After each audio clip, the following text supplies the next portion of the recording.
Aleluya. Sean todos bienvenidos a este estudio bíblico, a los que nos ven a través de YouTube. Estamos estudiando el libro de Romanos en el capítulo 10. Bueno, empezamos del capítulo 9, versículo 30 en adelante, y leemos en el nombre del Padre, del Hijo y del Espíritu Santo. Amén. Se titula La justicia que es por fe. Siempre recuerden que al final pueden hacer preguntas. Si algo no quedó claro, pues lo aclaramos al final, o si tienen algún comentario, lo pueden hacer. Dice: ¿qué pues diremos? Que los gentiles que no iban tras la justicia han alcanzado la justicia, es decir, la justicia que es por fe. Pablo nos viene dando un contraste de lo que es la ley, la gracia, la justicia, la fe, y lo que los judíos entienden que es ser salvo por obras. Nosotros como cristianos entendemos que no somos salvos por obras. Aquí Pablo está diciendo que nosotros no andábamos buscando la justicia, pero la alcanzamos por medio de la fe en Cristo. A diferencia de los judíos, que dice en el versículo 31, mas Israel, que iba tras una ley de justicia, no la alcanzó. Por cuanto ellos, ¿por qué? Porque iban tras ella, no por fe, sino como por obras de la ley, pues tropezaron en la piedra de tropiezo. ¿Qué está hablando Pablo? Nosotros los gentiles que no andamos buscando justicia, por la gracia del Señor Jesucristo, hemos recibido la justificación, la salvación, la vida eterna, por simplemente creer en el Hijo de Dios, sin obras. Mas Israel se le dio la ley, y ellos entendían que viviendo por hacer esos mandamientos, deberían ser salvos. ¿Y por qué dice Pablo que ellos tropezaron con la piedra que representa a Jesús? Porque Jesús viene y le dice: creen en mí y van a entrar al cielo.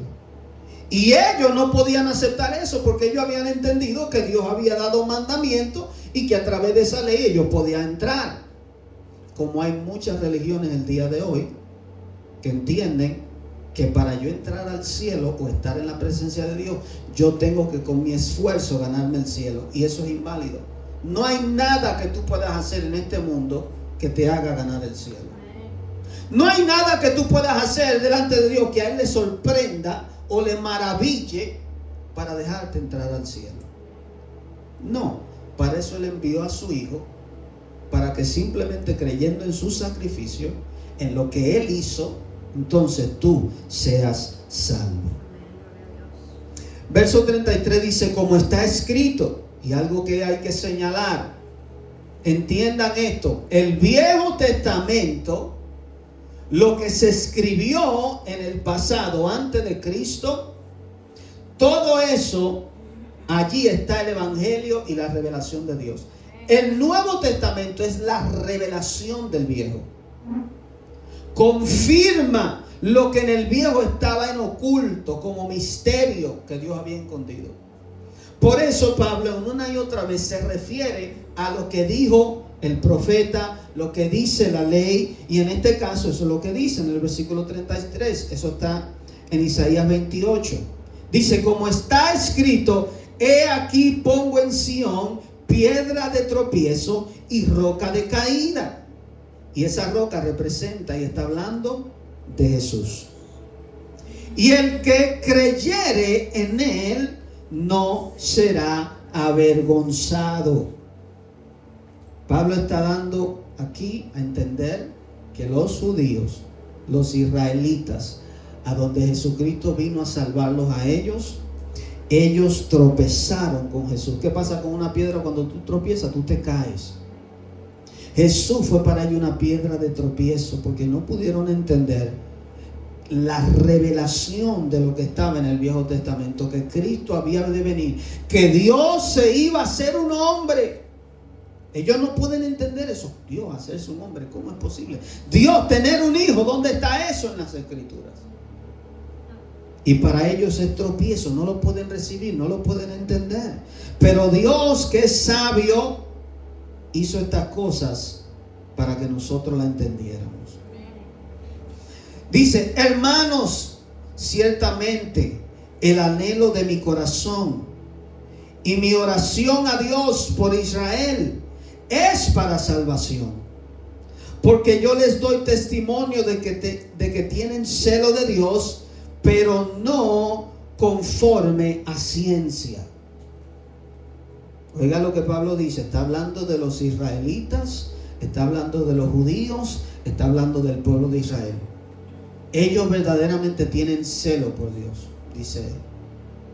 Cuando ellos se oponían a Esteban y lo apedrearon, cuando ellos se oponían al mensaje de Pablo, ellos lo hacían porque entendían que la religión cristiana estaba tratando de abolir a quienes en lo que ellos creían. Y en eso mostraban celo. A nosotros como cristianos muchas veces nos falta celo. Nosotros le permitimos a cualquiera que blasfeme del nombre de Jesús. Por ahí afuera la gente es de moda decir F Jesus. Lo dicen por ahí. Mi effing God, dicen por ahí. Y nosotros eso es como nada, no le llamamos la atención a nadie. Mas sin embargo, tú hablas de Mohammed, tú hablas de Alá ante un musulmán, y rápidamente él puede estar comprando algo, haciendo algo, y viene y te llama la atención. Porque para él es como si le ofendieran su padre. Y nosotros que tenemos un verdadero padre, nos quedamos callados. Ahí sí aplicamos la prudencia. ¿Sabes por qué aplicamos ahí la prudencia? Porque lo que pasa es que no queremos encontrar un conflicto. Y no queremos que nos tilden como de locos. Cuando debemos mostrar celo. El Señor Jesucristo no tuvo esa forma cuando Él, por el celo de Dios, echó fuera a los cambistas y a los que estaban allí en el templo vendiendo palomas. El celo por la casa de Dios hizo que Él hiciera eso. Y parece como si fuera una persona, un loco, una persona haciendo mal.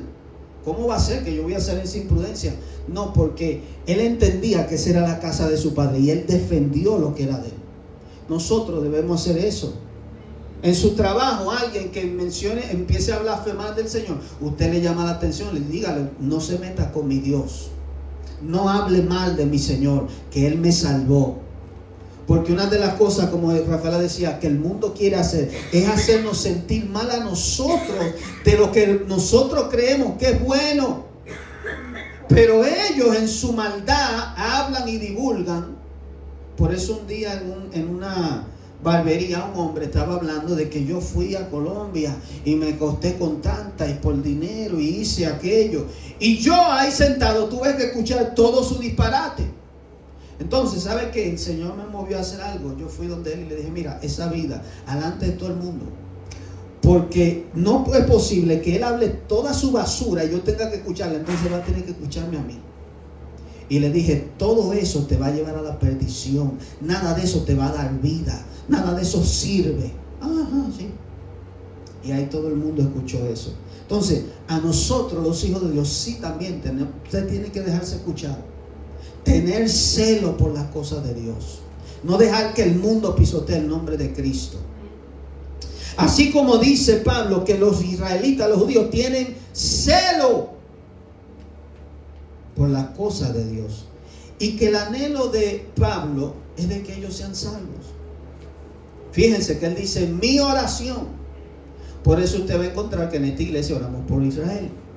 Porque es algo que el apóstol Pablo y que Dios quiere y desea, la salvación de los judíos. Incluso estamos trabajando con una muchacha y eso no sé si lo había dicho, vamos a tener un culto donde va a venir un israelita que es cristiano y nos va a hablar de la importancia de cómo evangelizar a los judíos. Porque nosotros nos hemos enfocado como hispanos en la comunidad hispana, pero el evangelio es para el mundo. Y el evangelio primeramente es para los judíos. Es nuestra responsabilidad predicarle a ellos primero. dice la Biblia. Aleluya. Versículo 3. Porque ignorando la justicia de Dios y procurando establecer la suya propia, no se han sujetado a la justicia de Dios. Oiga qué tremendo. Porque ignorando la justicia de Dios. ¿Cuál es la justicia de Dios? Que el hombre no puede ser salvo por su propia cuenta. Por lo tanto, Dios envió a su Hijo para que el hombre creyera en Él. Pero los judíos han ignorado eso y han decidido decir: no, yo voy a agradar a Dios permaneciendo en las leyes que me dio Moisés. Voy a seguir haciendo lo que se me mandó, y por estos mandamientos Dios me tiene que entrar al cielo. Ellos quieren establecer su propia justicia. Y muchas veces eso lo encontramos aún en la iglesia cristiana. Gente que juzgan a los mismos que están en la iglesia porque ellos se creen los santurriones, porque ellos ayunan, porque ellos oran, porque ellos tienen una vida santa y perfecta, porque ellos oran 5 horas y tú no. Y entonces eso lo quieren echar encima de ti. Ellos se visten de traje todo el día y tú te pones pantalón corto, y por eso te señalan y te juzgan, porque ellos establecen su propia justicia. Ellos son perfectos delante de Dios. Y la realidad es que ese tipo de personas tienen pecados inmorales por detrás que nadie lo ve. Más problema que lo que probablemente tú tienes. Porque la gente que anda así de altivo y creyendo que son los más santurriones, tienen esos problemas. Esto no es por santurrión, esto es por la gracia de Dios. Si tú obedeces a Dios en algo, si tú tienes algo, es porque Dios te lo ha dado. En el momento que el Espíritu Santo de Dios se va de tu vida, tú vuelves a ser el mismo carnal que tú eras en el mundo. Entonces, ¿de qué te vas a gloriar? ¿De qué vas a decir que tú eres santo y que tú eres perfecto? No, esto es por su gracia. Entonces, porque ignorando la justicia de Dios y procurando establecer la suya propia, no se han sujetado a la justicia de Dios. Porque el fin de la ley es Cristo, para justicia a todo aquel que cree. Oiga cómo lo dice. El fin de la ley es el Señor. Una vez que tú crees en Él, eres justificado, eres perdonado, eres santificado. Cuando crees en Jesús, ya no es por obra. La obra que hacemos y obedecer los mandamientos del Señor es porque le amamos. Y porque sabemos que el pecado nos aparta de su presencia. Y no queremos ofenderle, no queremos fallarle. Pero esas obras no me garantizan el cielo, sino que es por la fe en Él. Porque de la justicia que es por la ley de Moisés, escribe así: el hombre que haga estas cosas vivirá por ellas. En otras palabras, la ley de eso se trataba. De que cuando usted recibiera la ley, usted tenía que obedecerla. Y si no, tú eras condenado y eras destruido. Pero si obedecías la ley, entonces tú estabas delante del Señor correctamente. El problema es que Dios le había dado a entender a ellos que esa ley era temporal. Y que a través de esa ley Dios había hablado de uno que había de venir para salvación. No que a través de la ley ellos iban a entrar. Porque déjeme decirle algo. Nadie antes de Cristo entraba al cielo. ¿Lo sabía? Nadie antes de Cristo podía entrar ante la presencia de Dios donde Él gobierna, que es en el tercer cielo.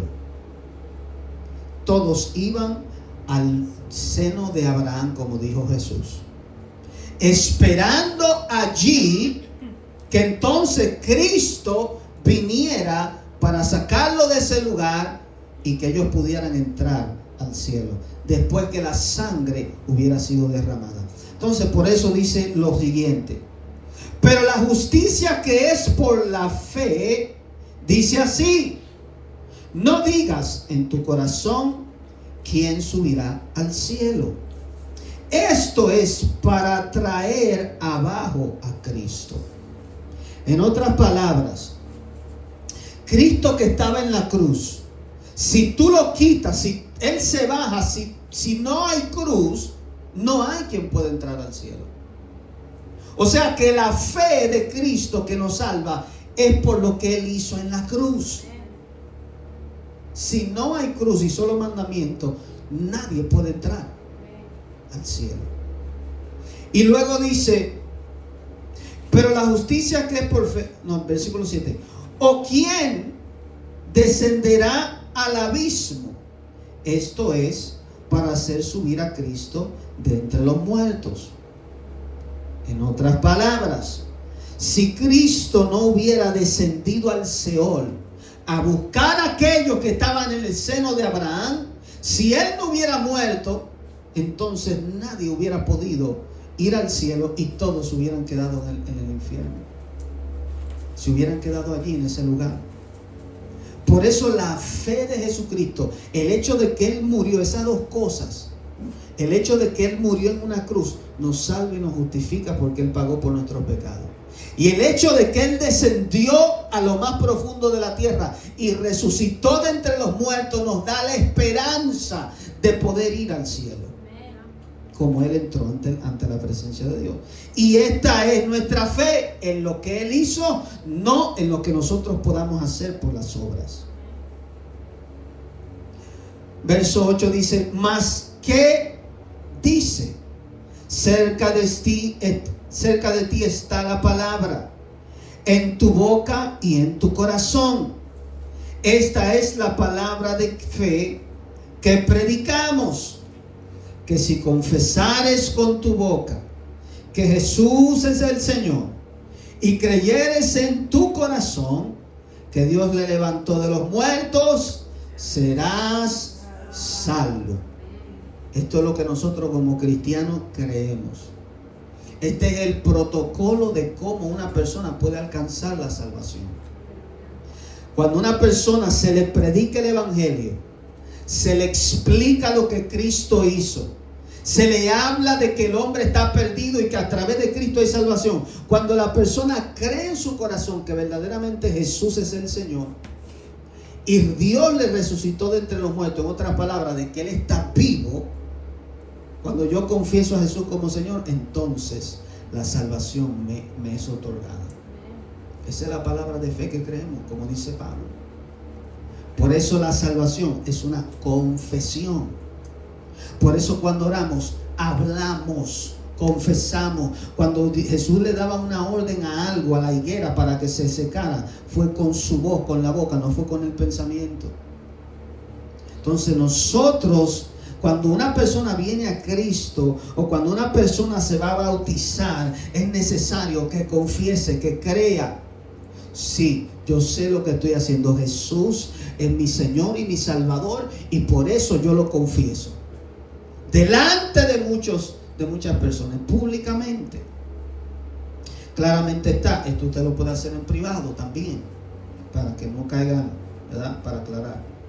Verso 10: porque con el corazón se cree para justicia, pero con la boca se confiesa para salvación.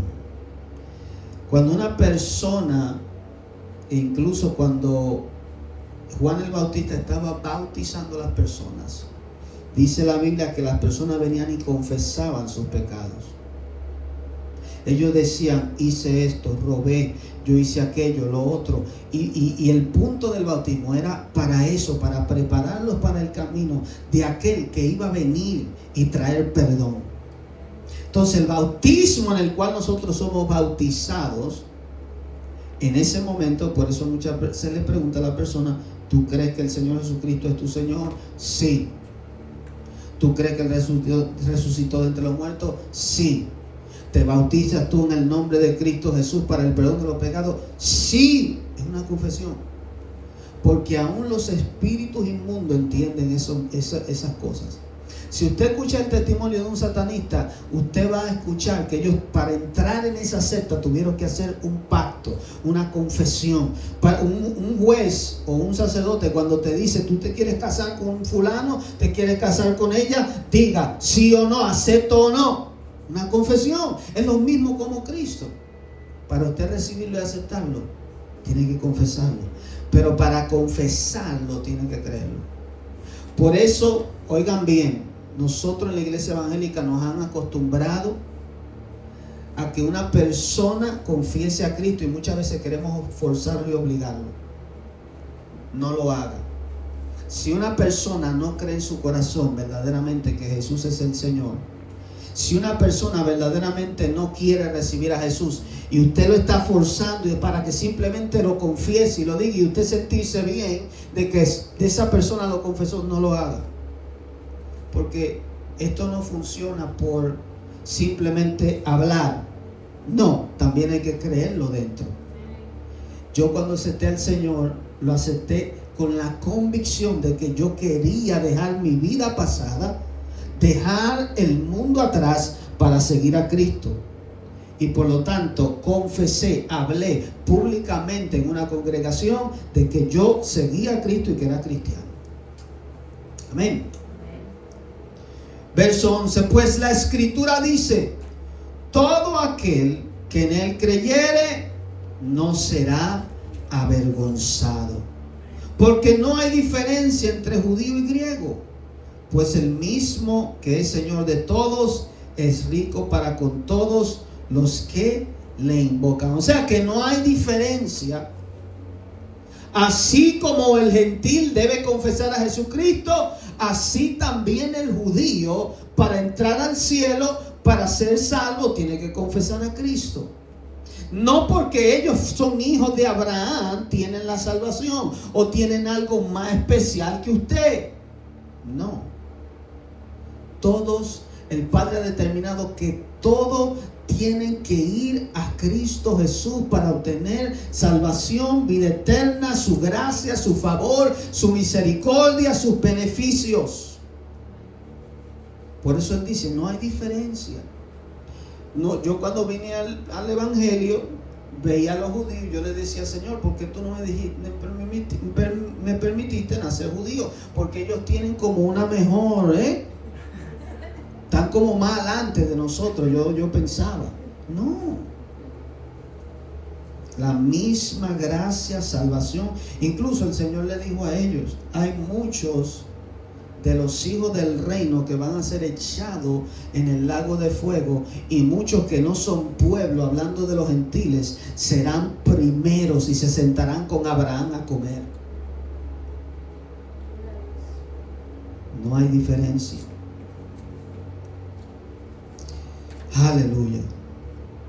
Todo aquel que invocare el nombre del Señor será salvo.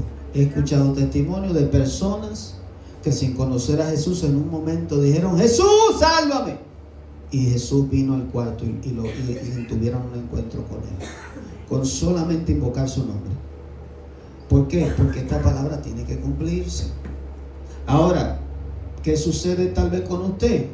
Que tal vez usted en un momento invoca el nombre del Señor y no siente nada. Sepa que esto no es de sentir. Esto no es de emociones. Muchas veces confundimos. Vemos la iglesia pentecostal que la gente habla en lengua y brinca y creemos que eso es sentir a Dios. No. No. Esto es de convicción. Esto es de fe. Esto es de saber que Dios, su palabra es real. Versículo 14. ¿Cómo pues invocarán a aquel en el cual no han creído? ¿Y cómo creerán en aquel de quien no han oído? ¿Y cómo oirán sin haber quien les predique? ¿Y cómo predicarán si no fueren enviados? Como está escrito, cuán hermosos son los pies de los que anuncian la paz, de los que anuncian buenas nuevas. Oiga lo que dice el apóstol Pablo, que esta es nuestra comisión. ¿Cómo una persona va a conocer de Cristo si usted no le habla? Esto está poniendo responsabilidad en cada uno de nosotros. Muchas veces el enemigo nos engaña y nos dice, bueno, si le predico tal vez no va a creer. Y nos pone un montón de cosas para que no hablemos. Pero la palabra de Dios que usted le hable va a producir en ellos fe. Por eso tenemos que hablar la palabra a nuestros familiares, a nuestros colegas, en nuestro trabajo, donde quiera que vayamos, hablarle el evangelio. Porque ¿cómo van a saber que hay una salvación? ¿Cómo la gente, los musulmanes, los hindúes, otras personas van a conocer de Cristo si usted no le habla de esta salvación? Dele su testimonio. Dígale que usted era diferente y ahora Dios lo cambió. Dígale que usted estaba enfermo y Dios lo sanó. Algo, dígale que algo se le va a quedar. Una semilla se le va a quedar en el corazón. Entonces, por eso Pablo dice, ¿cómo van a escuchar si alguien no le predica? Por eso es necesario predicar la palabra del Señor. Mas no todos obedecieron al evangelio. Pues Isaías dice, Señor, ¿quién ha creído a nuestro anuncio? Así que la fe es por el oír y el oír por la palabra de Dios. ¿Por qué muchos judíos se le ha predicado el evangelio y no han creído y no han venido? Por no haber escuchado con fe. Mas cuando la palabra de Dios se predica, por eso es tan importante venir a la iglesia. Cuando usted escuche una palabra de Dios que le edifique, eso le aumenta la fe. Eso le aumenta el creer y el confiar a Dios. Cuando usted escucha un testimonio de una persona que está aquí, que Dios lo libertó, Dios lo sanó, que es diferente, usted dice, pero Dios lo puede hacer conmigo. Eso produce fe. Por eso es importante hablar la palabra. Y así mismo lo dice el apóstol.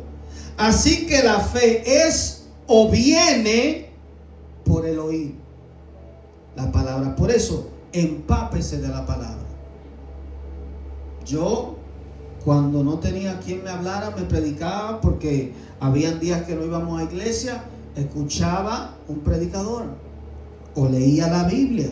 Me estaba llenando de fe. Lo que soy ahora es porque me nutrí de la palabra de Dios. Lo que puedo dar ahora, predicar y enseñar, fue porque me nutrí de la palabra de Dios. Entonces, así mismo le toca a usted hacerlo con otros. Usted quiere fe. Muchas veces decimos, Señor, dame fe. Es porque o no hemos creído lo que hemos leído, o le hemos creído a la mentira que el enemigo nos ha hablado. La fe viene por el oír y el oír la palabra de Dios. Eso quiere decir que cuando la leo tengo fe. Cuando me predican tengo fe. Cuando vengo a la iglesia eso me da fe, eso me fortalece. Por eso la gente que deja de ir a la iglesia se va descarriando. Porque si no eres inyectado constantemente con fe y con la nutrición de la palabra de Dios, te vas muriendo. Pero digo, no han oído, antes bien, por toda la tierra ha salido la voz de ellos, y hasta los fines de la tierra sus palabras. También digo, ¿no han conocido esto Israel? Primeramente Moisés dice, yo os provocaré a celos con un pueblo que no es pueblo. Con un pueblo insensato os provocaré a ira. Oiga lo que está hablando Pablo. Él está diciendo, ellos han escuchado la palabra. A ellos se le ha predicado el evangelio, pero ellos no han obedecido al mandamiento, porque ya Dios había escrito que no, con un pueblo que no era pueblo, lo iban a llevar a celo.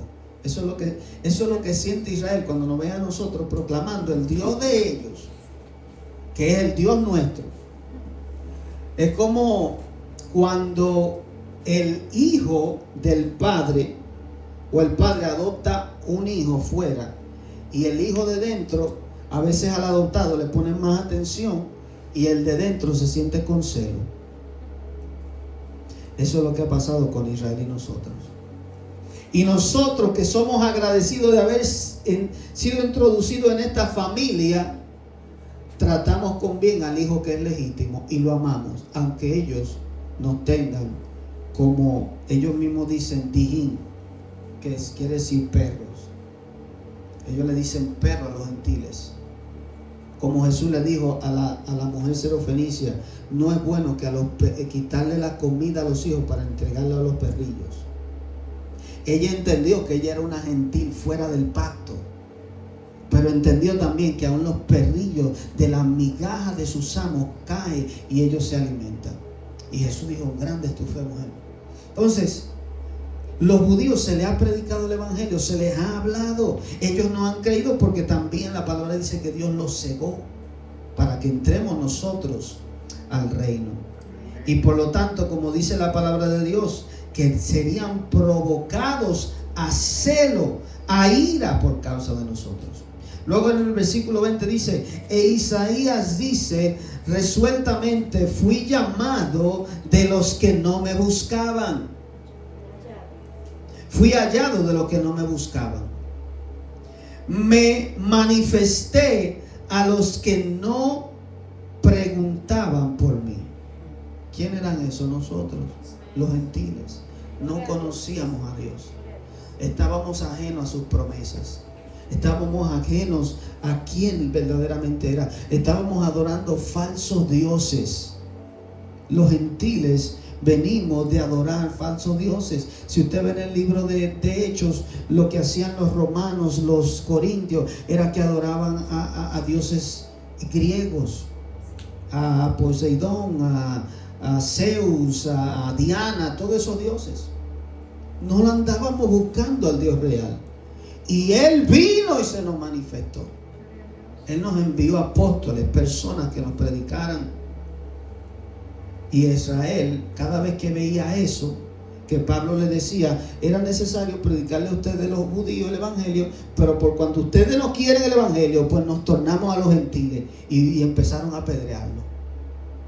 Porque ellos no podían entender que como Dios, si ellos son los hijos del reino, Él lo iba a ignorar a ellos para irle a darle el reino a otros. Y eso fue lo que pasó. Pero acerca de Israel dice, todo el día extendí mi mano a un pueblo rebelde y contradictor. Estas cosas que Pablo está diciendo son del Viejo Testamento. Cosas que los judíos la leen hasta el día de hoy y ellos creen que están hablando de otras cosas y estaban hablando de ellos. Los israelitas, cuando usted se encuentre con uno de ellos, cuando quiera, si es que se encuentra con uno de ellos y usted le está hablando el evangelio, yo le pregunté a uno, ¿cómo tú sabes que Dios te perdona si no hay sacrificio en el templo? Hace 2000 años que no hay sacrificio y no hay templo. ¿Cómo tú sabes que tú eres perdonado? Si esa es la única forma. Y dejarle saber, Dios lo que habla de ustedes, que ustedes han sido un pueblo contumaz y rebelde. Israel, por eso Dios le puso a Jacob Israel. Porque Israel quiere decir uno que contiende, uno que pelea. Israel, Jacob peleó con el ángel. Israel ha sido con Dios así, peleando con Dios. Dios tratando de salvarlo y ellos que no. Y Dios tratando de salvarlo y ellos peleando con Dios. Y nosotros los gentiles hemos recibido su gracia. Por eso aquí dice, pero acerca de Israel, Dios mismo dice, todo el día extendí mi mano. Todo el tiempo Dios tratando, ven a mí, vuélvete a mí, de esos falsos dioses, Dios soy el Dios verdadero, ven. El mismo Jesús, cuando entró a Jerusalén, dijo, Israel, si conocieras tu hora, tu día, cómo quise reunirte, como la gallina reúne a sus polluelos y no quisiste. El Señor vino a salvarlos a ellos. Pero dice, encontré un pueblo rebelde y contradictor. Lo que Jesús le hablaba, ellos lo contradecían. Y hasta el día de hoy están así. Por eso ese pueblo ha sufrido tanto. No es coincidencia lo que hizo Hitler con ellos. El holocausto está escrito en la Biblia, en Ezequiel, Dios lo profetizó. Se lo dijo a Jeremías también. Y ellos, por su misericordia, la misericordia de Dios, son un pueblo. Hoy Dios los ha guardado. Tenemos que amarlos, tenemos que orar por ellos para que abran los ojos. Y debe decirle, en estos últimos tiempos, más que nunca, ellos están abriendo los ojos. Eso quiere decir que el Señor viene. Muchos judíos están aceptando a Jesús. Eso quiere decir que el Señor está a la puerta. Amén.